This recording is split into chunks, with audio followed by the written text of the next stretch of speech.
Swala la kujikosoa, kwa kuwa wewe kuwepo kwako kwenye familia unayotokea na kuwepo kwenye nchi unayokaa na kuwa kiongozi katika taifa lolote ambalo Mungu amekupa, wale masio madirekta, mameneja, viongozi wa serikali, viongozi wa taasisi, viongozi wa kanisa, viongozi wa jamii, viongozi ambao ni vichwa vya familia, wanaume, kama hamtajikosoa, uko kinyume cha uumbaji, uko kinyume cha dunia yenyewe, uko kinyume cha jamii. Hakuna mahali unaenda.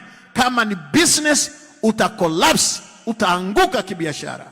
Kama ni kwenye ndoa, utaanguka anguko kubwa kwenye ndoa. Kama ni kwenye uongozi wa jamii, uwe na hakika unaweza kuanguka.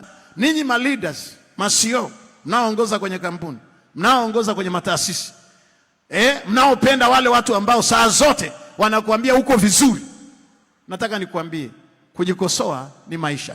Kujikosoa ni tabia ya Mungu. Maisha ni marefu kuliko msimu. Tumsifu Yesu Kristo.